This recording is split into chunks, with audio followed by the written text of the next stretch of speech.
Welcome back to Popcorn Playback. Today I will show you a drama film from 2002 titled In Our Prime. Spoilers ahead.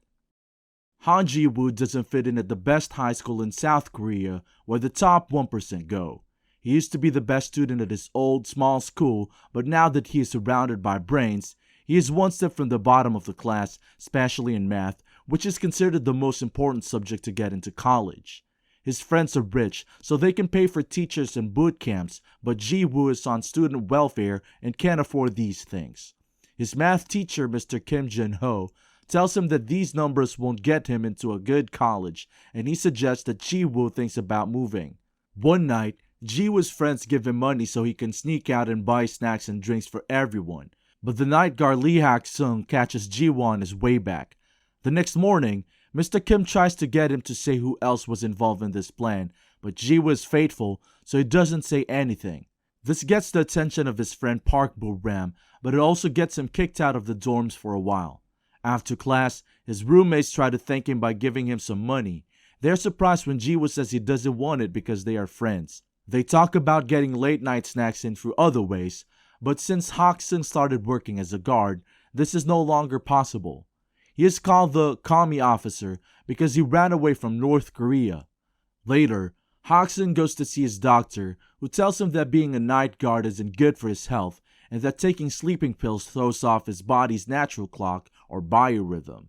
Hak-sung tells him that it's the only job he can get as a defector, so he'll take the pills if the doctor can find him any job somewhere else. After that, Hak-sung goes back to his empty apartment where he feeds his turtle, drinks strawberry milk, and works on Sudoku problems. Ji-woo is kicked out of the dorms the next day. On his way out, Bo-ram makes fun of him by saying that she thought he was more than just a loser, but it looks like she was wrong. After a few hours, Ji-woo went back to his family's room and cleaned up before his mother got home from work. She's a widow who has always worked hard to raise him, so seeing him in such an important outfit makes her very proud. Ji-woo doesn't have the heart to tell her he needs a place to sleep, so he says only he came to see her and needs to go back to school before it gets too late. On his way back, it starts to rain, so Ji-woo tries to hide in the school's old lab, but Hak-sung finds him.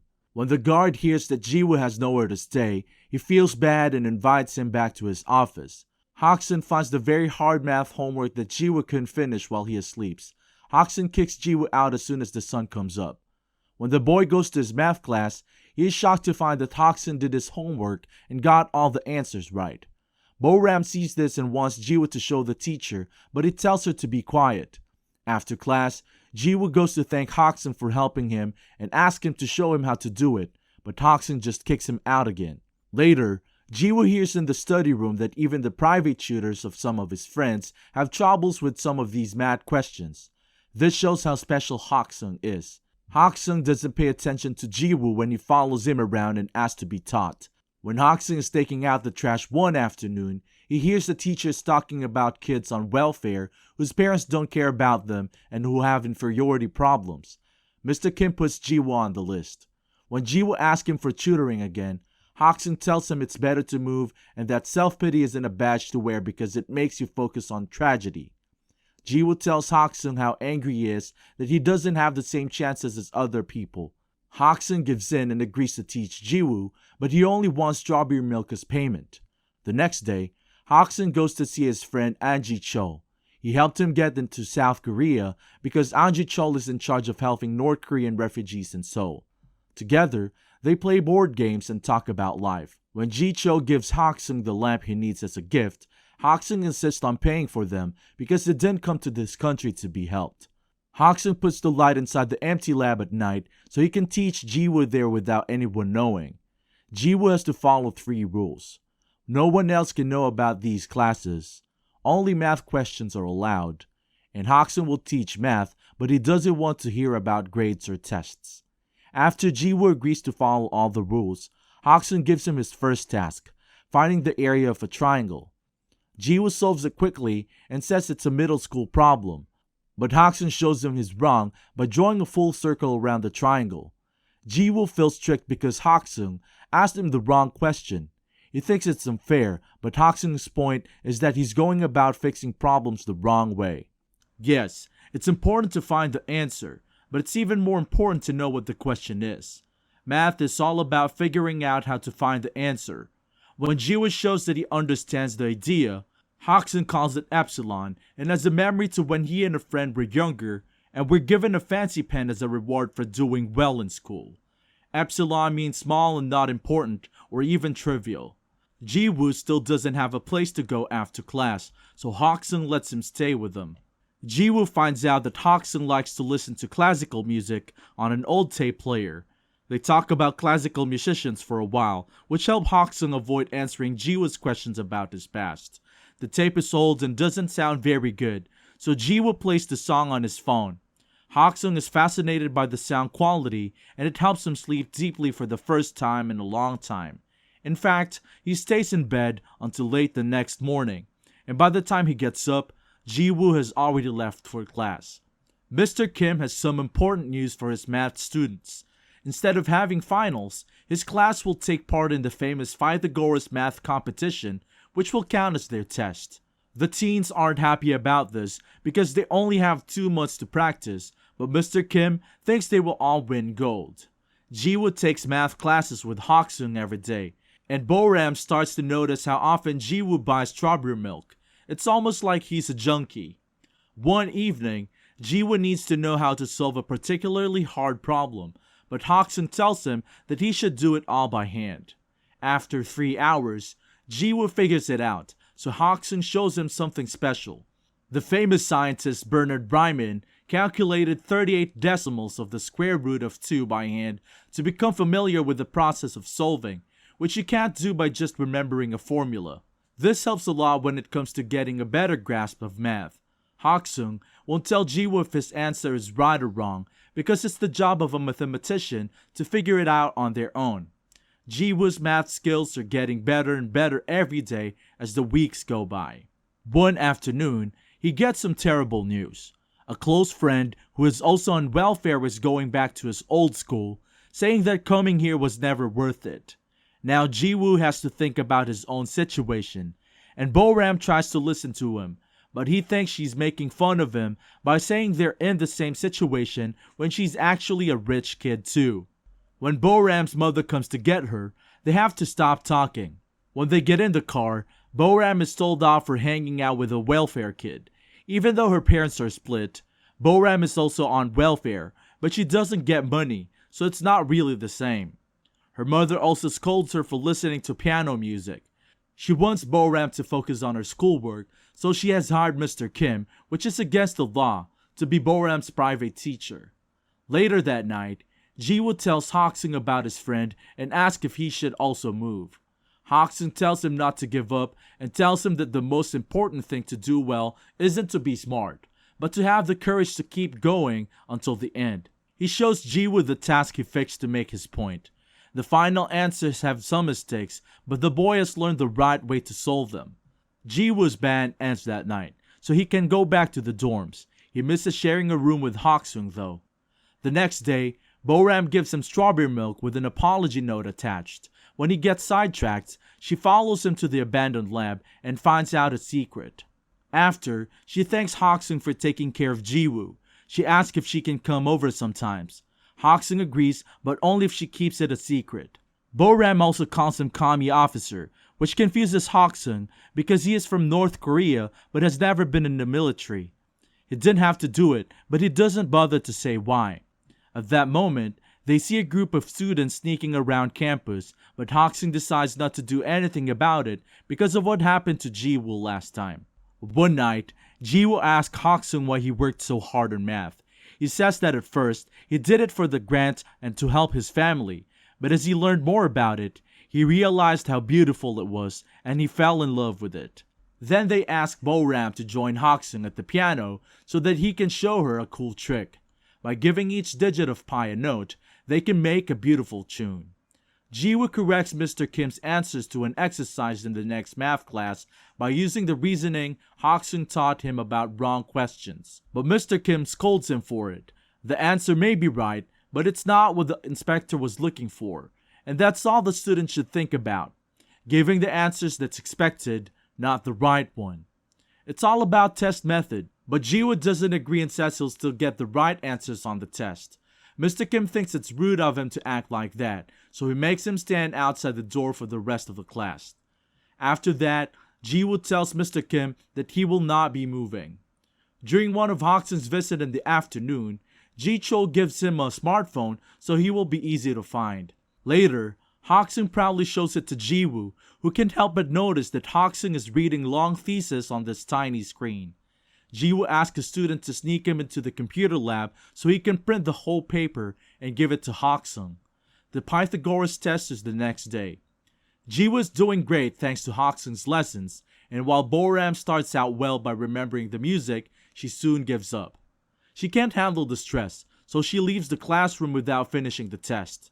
So that she won't be embarrassed, her mother keeps her at home and tells the school that they're going on a trip. When Jiwoo tries to get in touch with her, she ignores all of his calls. Jiwoo and Hoksung go to a classical concert in the evening. Boram got them free tickets because her family's business supports the concert. Boram doesn't show up, but Hoksung is so much fun that he starts to cry. After that, Hoksung asks Jiwoo to his house for dinner, which is the first time Jiwoo has seen Hoksung eat. That same night, someone put the Pythagoras test on the internet. This caused trouble for the teachers, who now have to find the student who did it or the education board will fire them. Jiwoo and Hoksung go shopping at a bookstore where a stranger recognizes Hoksung. This other man is also from North Korea. He calls Hoksung doctor because Hoksung used to teach lessons at the university he went to. The man also calls Hoksung the famous mathematical genius and thinks Jiwoo is his son, which makes things awkward for them. Hoksung thanks the man for the memory and runs out of the shop without answering Jiwoo's questions. When he gets home, Hoksung thinks about the good times he used to have with his son Lee Tae-yeon, like eating dinner together, getting the turtle, and buying strawberry milk because that was Tae-yeon's favorite. The next day, some important news comes on TV. Lee Hoksung, a famous mathematician from North Korea, is about to solve the Riemann hypothesis, which is one of the most important math problems. It is still being reviewed by a board of scholars though. Professor O tells the story on TV about how he met Hoksung at a math Olympiad when he was a kid. Hoksung was from North and O was from South. A famous mathematician gave them both a fancy pen, which O still has today. Ji-chul and Jiwoo both hear the news, but Jiwoo is the first to find Hoksung and ask him about it. But Hoksung gets mad and tells him not to talk about the Riemann hypothesis ever again. At the same time, Mr. Kim is having trouble with the test event because it could hurt his reputation. However, when a student tells a co-worker about some rumors, the co-worker studies the security tapes and saves Mr. Kim's reputation. The next day, Mr. Kim calls Jiwoo to show him the recording of him sneaking out of the computer lab with some printed sheets in his hands. Jiwoo tries to explain that it has nothing to do with it, but he can't show it. Nobody will believe him because of the tape and the fact that he suddenly got better at math in a few months. So Mr. Kim makes him a deal. If he agrees to move, he won't tell anyone that he did it. Sad to say, people still think Jiwoo leaked the information, and Boram is upset about it because she knows the truth. Ji-chul is also having his own problems. North Korea is upset that the South is taking credit for Hoksung's work, especially since it has to do with military security. The NIS wants Ji-chul to convince Hoksung to go on TV and explain what's going on. Hoksung's name is now all over the news, and an old friend comes to see him to try to persuade him to go back to the North with him. But he makes a mistake when he says he's asking because he's thinking bringing Hoksung will help him get cleared, and bringing up what happened to his son only makes him angry. Ji-chul goes back to see Hoksung to say sorry for not being able to keep the NIS off his back, but Hoksung is still grateful for all the years of protection. While Hoksung is getting ready to leave town, Ji-chul gives him back the study paper that Hoksung tried to throw away years ago. But Ji-chul saved it because it was too important to throw away. Jiwoo comes in at the same time, but he stays outside when he hears shouting. Hoksung is angry that this study is what killed his son, so he won't show it on TV. After Ji-chul leaves, Jiwoo tries to talk to Hoksung, but the old man gets angry and tells him that they are only teachers and students. After that, Boram calls Jiwoo upset because he doesn't understand why he's letting them frame him this way. He just tells her it's over and hangs up. Hoxon gets to the bus station in the meantime, and when he thinks he sees his son's face on a random stranger, he starts to remember the night Taeyeon died. After getting into another fight for protecting other defectors, Taeyeon started fighting with his dad. He said that his dad escaped to the south for selfish reasons because he didn't do it when his mom was sick with tuberculosis. Hoxon said he did it to give his son a better life, but Taeyeon said that a scholar shouldn't have to work low-paying jobs and be treated like dirt. Taeyeon ran away after telling his dad to enjoy his life with only math for company. He tried to swim back to the north, but border guards shot him on sight. Back to Jiwoo, he sneaks into his house while her mother is sleeping to use her mother's stamp on the transfer papers. He gives Mr. Kim the papers the next morning, and Mr. Kim tells him he did the right thing. Hoxon is hiding out in a hotel while Ji-chul looks for him to take him to the TV show. He is surprised when Boram calls him to tell him that Jiwoo has been moved. In the afternoon, they will give out the Pythagoras Awards. Jiwoo is about to leave school when Boram shows up and steals his things to drag him to the theater with her. Professor O starts the event with a speech about the recently proven theory. Hoxon, who just rushed to school after setting his turtle free in the river, chooses to talk it over him. He uses his pen to prove who he is, so Professor O welcomes him with open arms and lets him speak as well. Hoxon says he taught Jiwoo math after making a joke about his job as a guard. He shows the written thesis as proof that he didn't give away the test. He also says that Mr. Kim was the one who told his private students about the test. This makes Mr. Kim angry and ashamed, so he leaves. Then Hoxon tells a bit of his story. He left North Korea so he could study math properly because his own government was using his research to make bombs. He wants to use his math skills to get jobs and get into good schools, but his desire to do so cost him the life of his son. Hoxon is ashamed of the decision he made, but Jiwoo never saw him that way and kept a secret to the end, even though it cost him his future. Hoxon apologizes and thanks Jiwoo for believing in him while he is crying. Ji-chul, who has been hearing the whole time, leaves without even asking about the TV interview. He does, however, wait outside for Hoxon and offer to give him a ride. Ji-chul gives Hoxon a little treat after he throws away the smartphone he gave him. He gives Hoxon a new legal passport that shows he is a South Korean citizen and tickets to leave town so that NIS can find him for a while. Ji-chul is likely to lose his job because of it, but he thinks it's worth it. Later, Ji-chul goes to Jiwoo's house to give him the gift Hoxon left for him, the famous pen and the first draft of his thesis. 3 years later, Jiwoo and his college class go to the famous Overwolfach Research Institute for Mathematics. Now that Hoxon works there, Jiwoo surprises him with strawberry milk and a hug before starting a long conversation about math. Okay, that's all the recap for In Our Prime. Thank you for watching.